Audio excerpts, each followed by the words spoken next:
This is the future of Africa. In this program, we focus on Horn of Africa's political, economic, and socio-cultural aspects. Let's share our vision, hopes, and professional critics. All views are stemmed. Stay with us.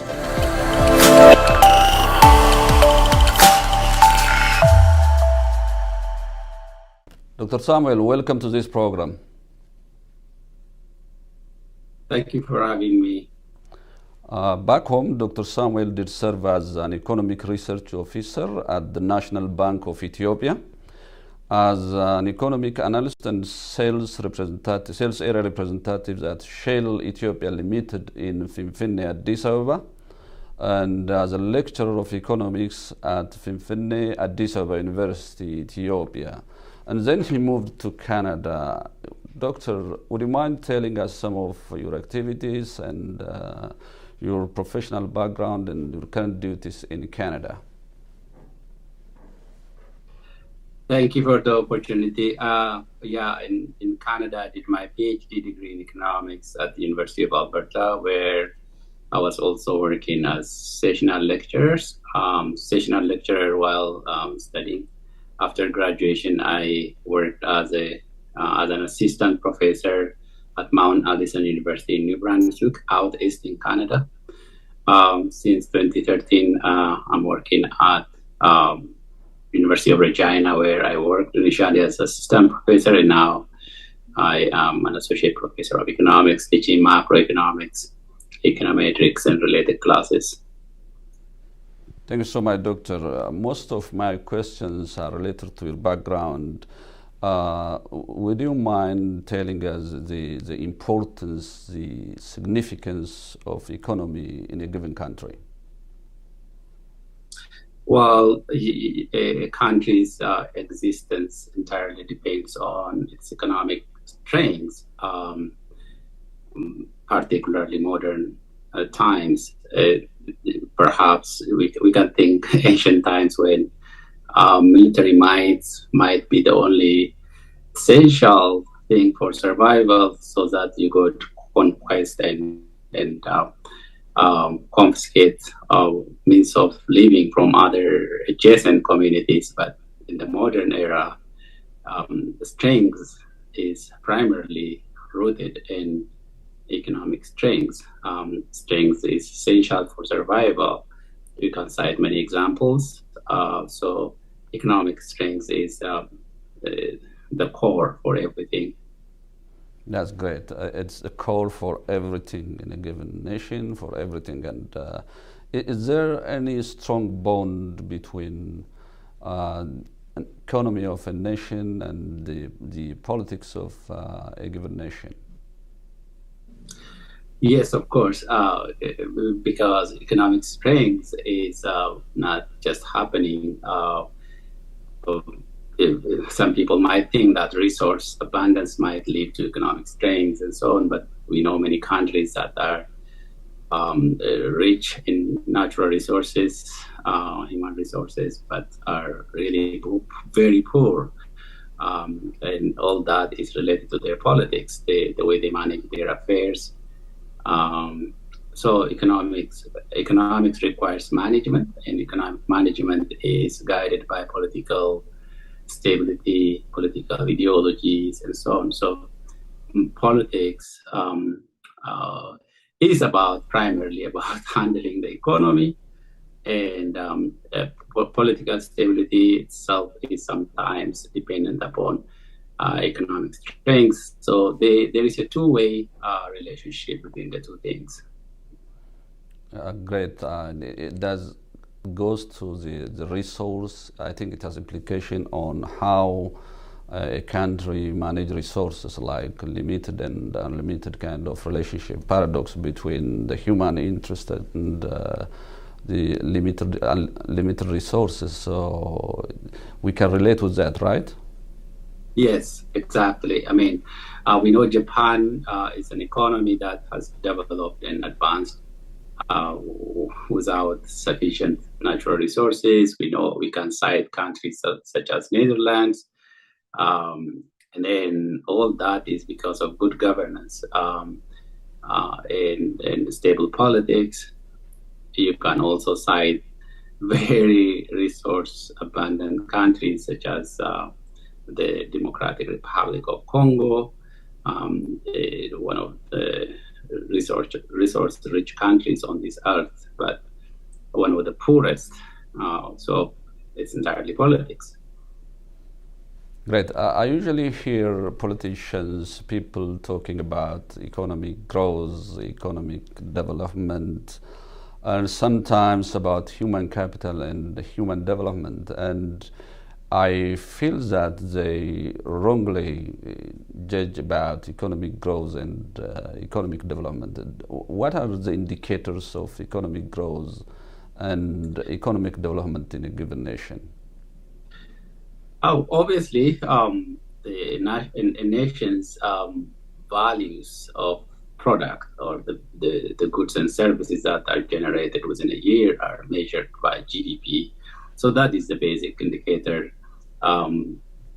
So because that measures average incomes that are received or generated in an economy.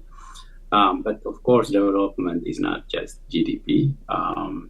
I just want to emphasize that GDP is the most essential because countries that could grow their GDPs faster could save enough to invest in infrastructure capital, human capital, and so on. So growth in GDP, even though it is not an indicator for development being related to many other aspects of living, including health outcomes, educational outcomes, and of course even the political system itself. In so many indicators of well-being are to be considered if you want to talk about development. But I tell you, in countries where we came from, or economies that we're talking about, GDP is the very essential thing that's the basic, and that is the one they are struggling with. They couldn't achieve sustained GDP growth, and if they can't achieve that, they can't achieve anything else. Yeah, it's clear that the GDP of a nation, perhaps the per capita income and the volume of production, could serve as an indicator of economic growth. But sometimes people question GDP, and it might be misleading because of inflation or perhaps properties owned by foreigners. How, just a bit, can you tell us about it, because people misunderstand it in most cases? Yeah. It's good that you mentioned inflation here. When we talk about GDP growth, we're talking about real growth, growth that is controlling or after taking account of the effect of inflation.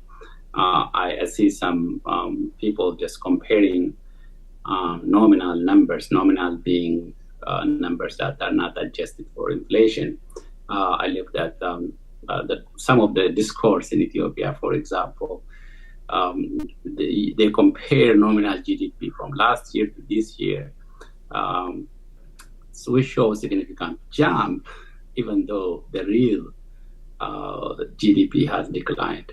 People simply compare profits from that last year to this year and say, hey, my company has grown. They say that their profit has increased by 20% this year compared to last year.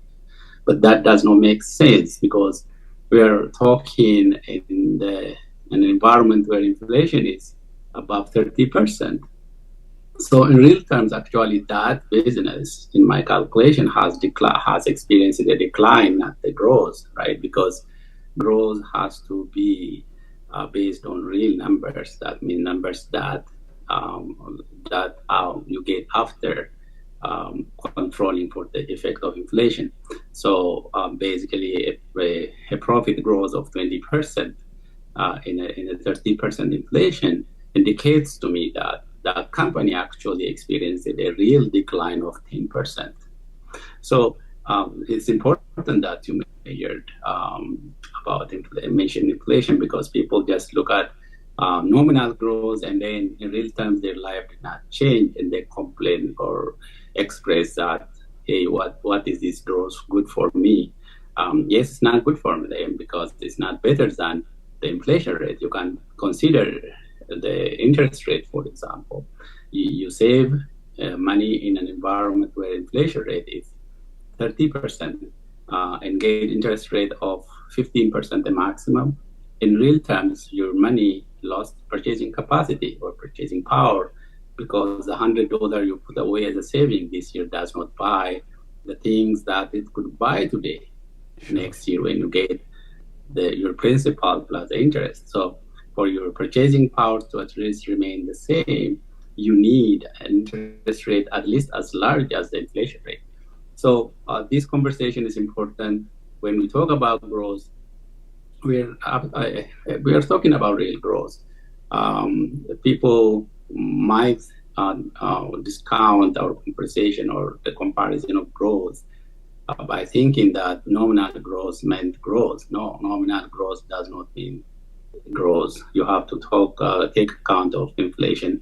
People might receive a pay raise, for example, in Ethiopia. Income has been stagnant. Inflation has been rising from year to year. So if all of a sudden the government, okay, let me give these people some adjustment and raise salary by 50%, you cannot talk about they are 50% more prosperous. They are actually a maximum of 10% in the 40% inflation, right? So we have to account for that to be able to understand or clearly communicate what's going on. Yes, I emphasized much on that numerical comparison, but there are, of course, again, I would like to emphasize that development is not just economic, just GDP growth. Political stability is important, safety and security is important, because generally we measure well-being. If you consider well-being as equivalent to happiness, what makes people happier? It's a function of many variables, not just real GDP. Thanks so much, Doctor. That economic development might require structural transformation, in a sense, from agriculture to, for instance, industrialization, urbanization, and so on. I understand that. Now, let's go to the gist of our today's discussion. The term prosperity is happen to be vogue in countries like Ethiopia, and I think I feel that it's overused and misused, actually. How do economists describe and explain this sense of prosperity? I don't know, because the term prosperity is not the common jargon in economics. We talk about development versus growth. Prosperity, it brings in political and social values. We consider somebody is prosperous by simply looking at what that person has. But as a society, prosperity is, even to me, it's way more than that, even more general than the concept of development that we talk in economics. Because prosperity it's a very loaded term to me. Then you can use it in any way, but material prosperity is the narrowest one. Then depending on your cultural or religious orientation, you can extend these, what should go into that. But I better talk about economic development, which can be a very broader definition of what the progress means in economic sense. I hope the people who coined the term prosperity in the political discourse are using it as a substitute for development. But depending on their orientation, they might have more things to bring into that term. So yes, the term prosperity is used because we have a party, the ruling party itself has a name, Prosperity Party. So, and I hope that they meant a party that is hoping or trying to bring economic development. So, and prosperity could be different things for different cultural contexts if you're talking about other stuff. So if you're talking about things beyond the economic development, then it would be very divisive to me, because what I consider prosperity in the spiritual sense, for example, could be different from what another religious orientation considers a prosperity. So I hope it's confined to just economic development alone. But if they are considering many other things, it could be very divisive. Thank you, Doctor. And the next point is I would like to hear from you as an economist to tell us the relationship between, even among war, economy, and the issue of inflation. I mean, what's impact of war on a given economy, and does it brings inflation? What's the relationship between the two, and perhaps among the these components? Well, you know what, the economic impact of war is very clear. To begin with, resources are allocated to different things that we need. So instead of investing what you have on the things that would advance our economy, now you are spending the resources on something that is more destructive. That means you use the current resources to destroy what was built already, instead of building additional production capacity or add production itself. So war is very, very bad for the economy if we just consider only the fact that it consumes a lot of resources.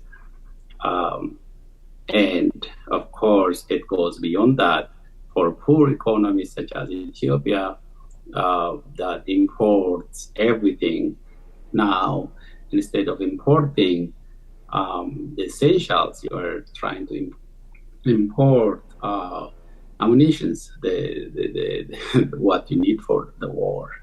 So the inflation itself could be directly related, because when you are importing less, there is shortage on the market. Right now, for example, so many factories are either shut or producing at below capacity because lack of raw materials that are imported. Medicines are scarcely available because we couldn't import sufficient amount. And so on. Why is that? Because whatever available is primarily used for buying what is needed for the war. And then you can extend the conduct of the war in Ethiopia, which led to international sanctions, such as being kicked out of the AGOA agreement, which significantly reduced the country's exports, led to closure of some small garment factories in Ethiopia. So there are several negative effects. And then where is the war itself is conducted on land that could have been used for agriculture, for example. So that area cannot produce agricultural produce.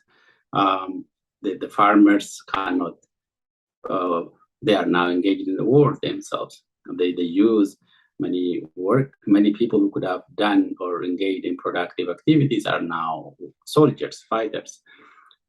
So the war is very destructive. The war is one of the most destructive things that happened to Ethiopia in recent memory, because of what it's implied and how it's being conducted. and the fact that the future is uncertain as well.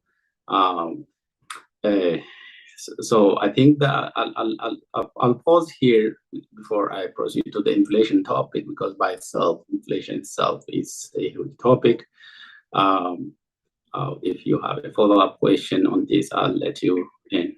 I understand that, okay, whenever war is there is no farming, there is no investment, there is no business, there is no tourism, everything goes down and the production of the country shrinks. That's very obvious. But my following question is, in spite of these facts, governments in governments in a number of African countries, particularly in Ethiopia, claims that there is economic growth and economic development. Would it be possible in reality, when you see from the angle, I mean, from your background, would it be possible to talk about economic growth and development whereby a very destructive war is going on in a given country? Two possible scenarios here. Number one is they're looking at relative to the previous year, where the economy had significantly dropped when recovery, right? If, for example, GDP fell last year 10%, and then this year it grew 5%.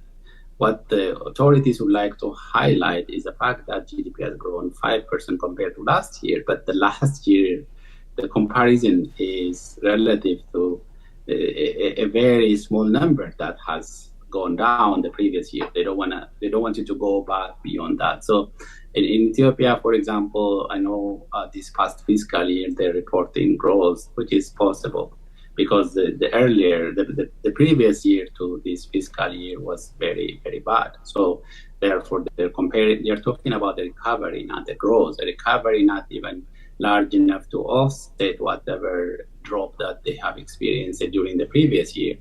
So that is one possible scenario. The other scenario is, yes, it's possible for an economy to show, say, for example, a 1% growth, but the potential for that economy would have been 10%, right? So it is, when we say the economy is affected, we're talking about relative to what we would have achieved, relative to where the capacity would have been. So if the capacity grows, the average growth for Ethiopia for about 10, 11 years was about 10%. So if we take that as a capacity growth, because that was sustained enough to persist for about 10 years, right? So if you consider that and then compare what we are having right now, so we are underachieving. So and then talk about the developments, and then we define development as something that is including many other factors, well-being, safety, and so on. And under a war situation, we know there are communities that are devastated, communities that are uprooted, towns that are ransacked. So what growth are we talking about in that environment? So we have to put into context, but of course politicians don't want you to see that, right? Because they want to always show progress. They just want to show that they have achieved better outcomes. So we have to put every statement they state in the context of the facts on the ground. Great reflection. I mean, I was referring to the double-digit growth claim, and now it has been shrinking down, and it is where we can see the facts now, because war is always destructive, and the possibility of economic growth and economic development is almost impossible. That's why I asked you this question. And let's come back to the inflation issue. Would you mind telling us the causes of inflation and its impact on a given economy?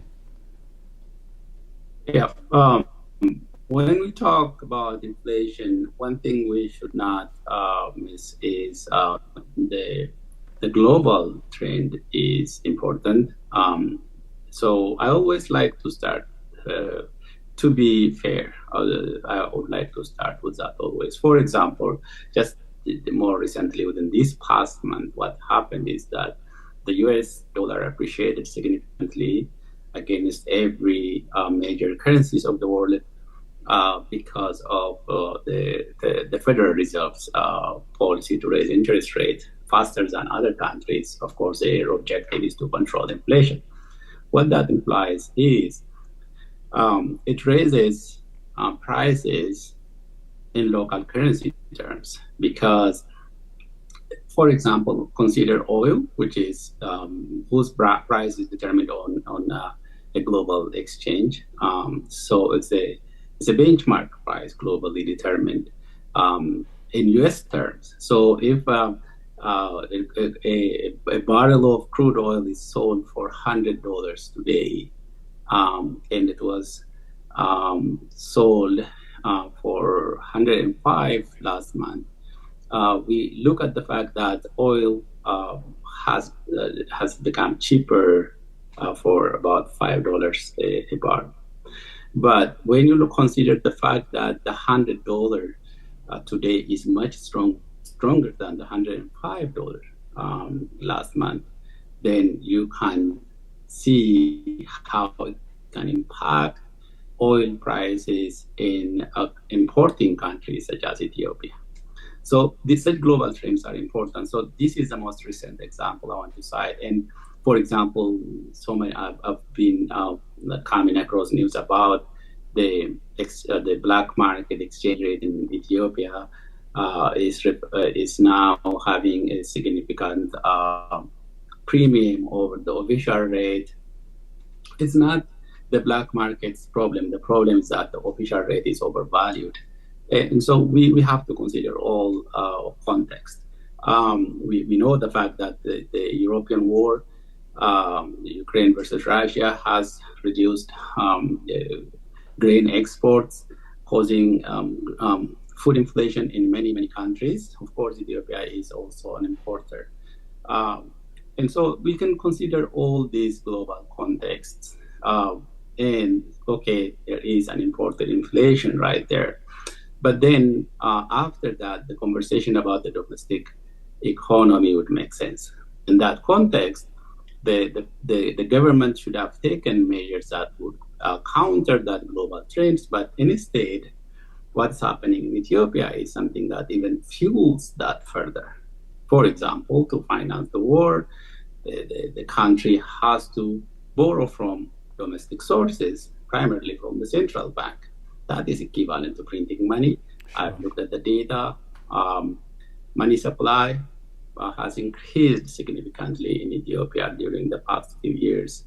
That is reflecting government borrowing from the central bank. We don't call it borrowing because they will never repay that money. It is just money printing. That aggravates inflation, right? So, yeah, exactly. So that is one of the root causes of inflation, of course. So we can talk about the shortages due to reduced because of the high cost of imported items, because of not being able to import itself, because there is shortage of foreign currency in the country. And then we can talk about artificial demands or expenditure constraining itself during such tough times. It is fueling it further by spending, by borrowing. And the interest rate in the country is, in real terms, if you save money, if you put money at the banks this year in Ethiopia, you are literally losing money because the $100 you put at the banks this year would simply become 107. Saving interest rate is only about 7% in Ethiopia, whereas inflation is about 30%. So the same item you would buy for $100 this year, 100 birr, sorry, you would need 135 next year, but your money is only becoming 107. So in real terms, you're losing money. What does that lead to? It leads to expenditure. People don't say they spend money. So or they keep money with themselves, which we call currency in circulation, and that leads to more money being more money chasing fewer products in the economy. People don't have options to save money, and if they save, they're losers. Why would they? So instead, they buy items, and that fuels the price. So inflation is a function of many factors. Of course, Ethiopia is primarily suffering from shortage of supplies. Many items are imported. The country has foreign currency crunch all the time. It never managed to have enough foreign currency reserves. Right now, it's even worse because there is political issues such as facing hurdles from the donor countries and also lending agencies such as the World Bank and IMF. So money is not flowing as it used to flow, and export has declined. I know they were showing progress last year, but that progress was relative to the previous year, where COVID has hit global markets and export was almost nil. So it's the kind of recovery data that we're talking about. Foreign currency shortage and using whatever is available for financing the war is causing inflation, and production, including even farm products, are not sufficient because several parts of the country are suffering from security issues. There is no stability, no economic activity going on in many parts of the country. So inflation, yes, global trends did not help, obviously, but it doesn't mean that when global trends are bad, you just give in and let the economy suffer from that. You take measures that would counter that, but instead, the domestic measures are not helping. They are actually adding more fuel to that. Great. Quite a number of scholars describe inflation as an armed robbery, and that's what's happening in countries like Ethiopia, and the government tends to shift the responsibility towards the global trend instead of treating that problem.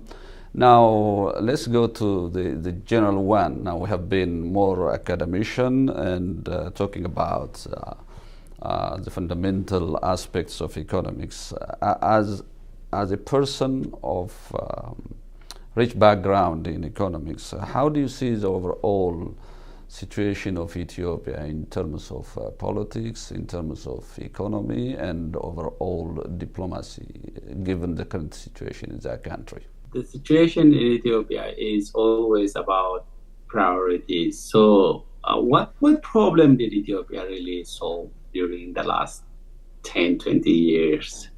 Nothing, right?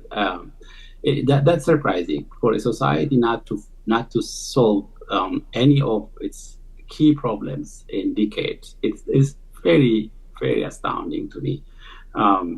So the current government, when it came, it started by solving some of the political problems, and so that was very encouraging. So when you start solving a problem, you resolve one, and then you proceed to the next, and then that is how you gradually get closer and closer to achieving the key, solving the key problems of a society or a country. So the current situation is from when they started solving that political problems initially, there was also some economic benefits that the country started to enjoy. For example, foreign currency shortage was somehow mitigated. The country received some debt renegotiations and so on, and even perhaps some debt forgiveness as well. And it was really encouraging. But all of a sudden, then the problem of solving politics was abandoned. Instead, another agenda came in, the agenda of a typical African politicians. Their primary goal is about strengthening their grip on the power. So the ruling party dealt that agenda, and then everything started to mess up again. And the war itself is due to that, in my assessment. So the economic suffering is largely because of a misplaced priority. The priority was to solve political problems, the age-old political problems, and then keep that momentum for some time. And then there is something called peace dividend. The economy had started enjoying some of that, would have continued to enjoy. Peace would be essential for economic activity, for attracting foreign direct investment. If foreign direct investment was sufficiently flowing into the country, that is another key source of foreign exchange in itself, in addition to stimulating economic activities, because it's a production activity. All that is stalled because nobody is going to invest in a country that is not peaceful. So my assessment is that the misplaced priority of, instead of continuing that momentum of solving problems, then the authorities start feeling anxious about their grip on the power, and then they start doing things that towards achieving that, and that created dissent, that created all of the conflicts that we are experiencing today. So diplomatically, I don't know what to say, but my assessment is that, hey, what do we gain? The diplomacy didn't help to convince the United States. The United States decision to kick or reverse Ethiopia's eligibility to the AGOA benefits, for example. So the diplomacy has failed.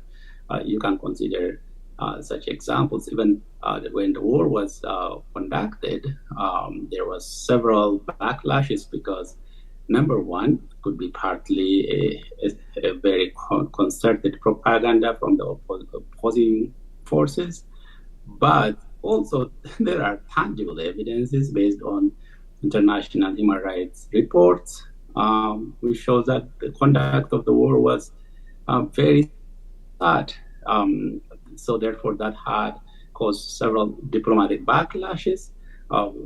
So there could be more sanctions coming, even unless that trend is reversed. So the war itself, the way it's conducted, is mostly unethical from the reports that we have seen.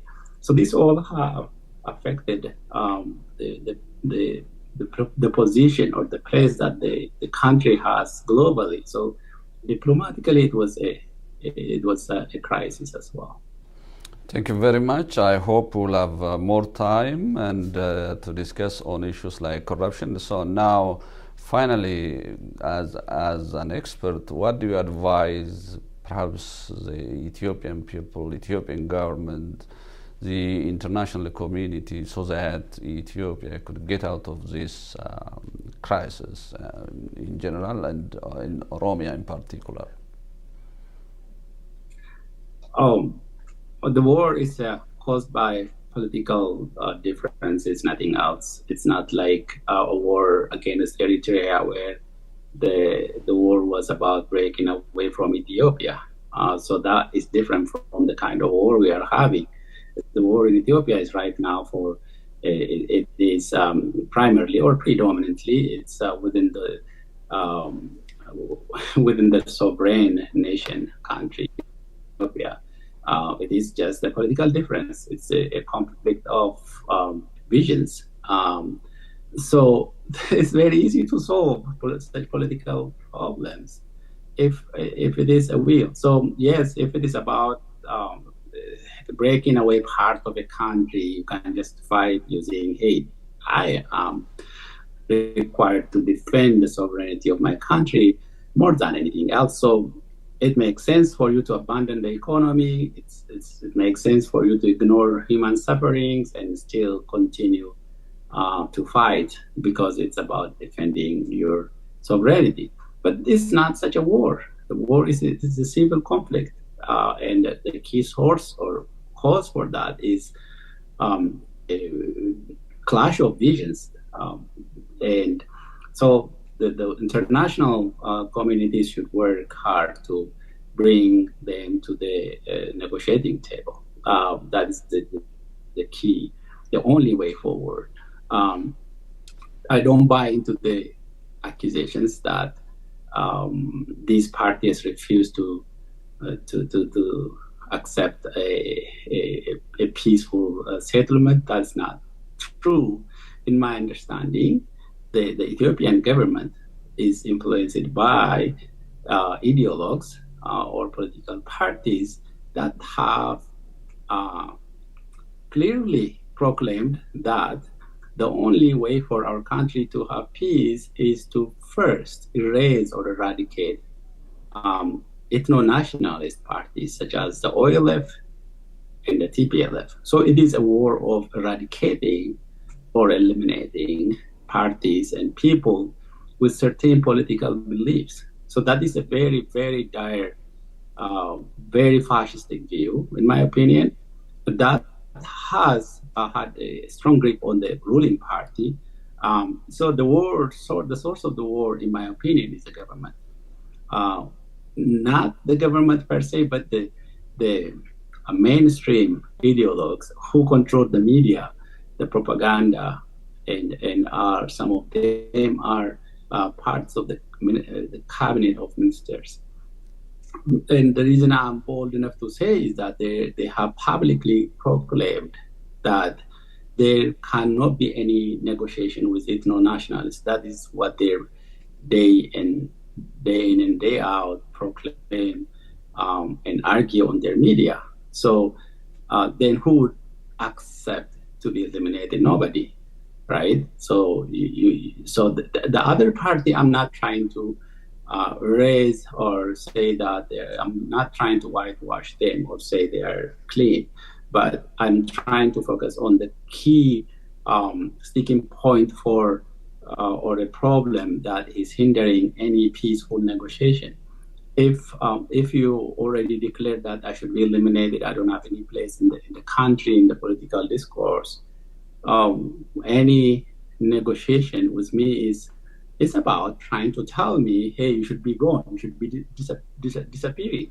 That is the kind of diplomatic or peaceful discussion it would be, right? So I think the government has to shake off those ideologues. That's the government has to clean itself from, if it is not itself adhering to such views, it has to detach itself from that group or that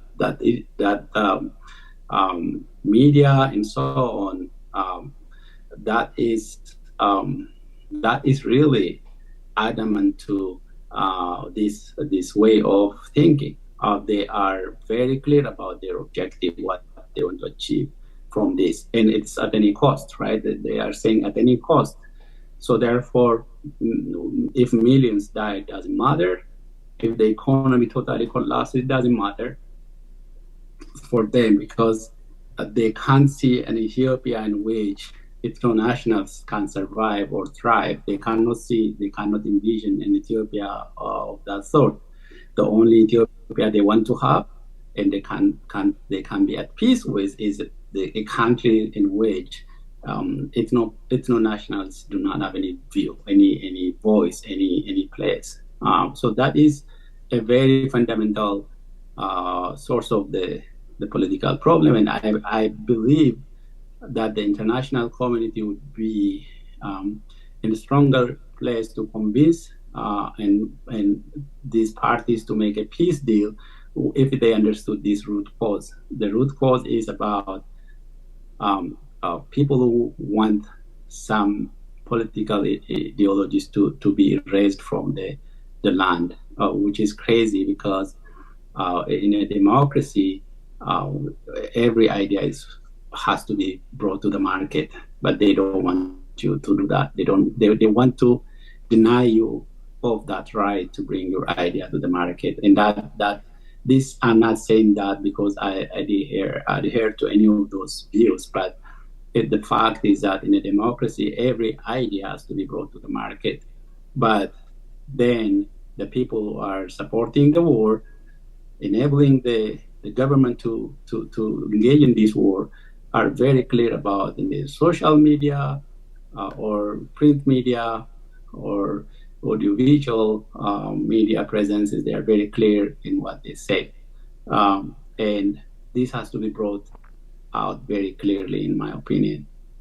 Thank you. Having discussion with the professionals, the insiders, is always great. If you have some final remark or remarks, I'm going to give you a split of second.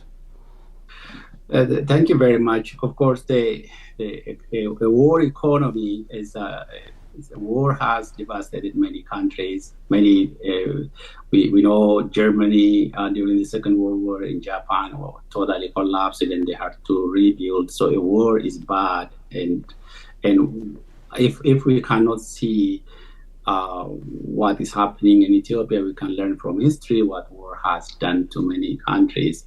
When it comes to the foreign exchange problems, we have to look at countries such as Sri Lanka that has just collapsed over all of a sudden. The only main reason is they couldn't have enough foreign exchange reserve to import food, fuel, and pay their international debt. So they had to the country collapsed, of course. So some people think that, hey, we can fight, it's okay, we can survive. No, it's not like that. It's possible for Ethiopia to have a situation in which it cannot import oil. That means it cannot, everything is going to be in chaos. It's possible for the Ethiopian government to fail to be able to pay its debt. That means it's going to be a default, which might cause several problems. And some of the debts, sovereign debts, are to the government corporations, such as the airlines, and so on. So those creditors can easily confiscate those assets. So it's not something very simple that we are into right now. Politicians want to discount this, want to believe that it's not going to be bad. But if they stay this course, you don't know how long the country can sustain itself. It's really very scary. Well, I want to just highlight one thing. I read the Prime Minister's conversation with the New Yorker's journalist, and one thing that struck me was that the Prime Minister said, "Pray for Ethiopia about the debt," and the Prime Minister itself is behind the door, is that much desperate about the national debt, to the extent of asking a journalist to pray for the country. So we shouldn't be confused. We shouldn't be misled by the propaganda that is being narrated by ideologues, or siding one party or one side of the conversation and try to mislead everybody. We shouldn't be misled by them. We should look at the fact. It's very scary. It's about the existence of every citizen of that country. And it's very significant for the region as a whole, because Ethiopia is a highly populous country. And in that region, if this country collapses, the ramification for the global geopolitics is significant. Profoundly thank you, Dr. Samuel. We conclude our discussion today with Dr. Samuel. For those of you who have vision, hopes, professional critics, the door is open. My name is Hussein. You can contact me through my Facebook. Thanks so much, Dr. Samuel, again. Thank you very much for having me.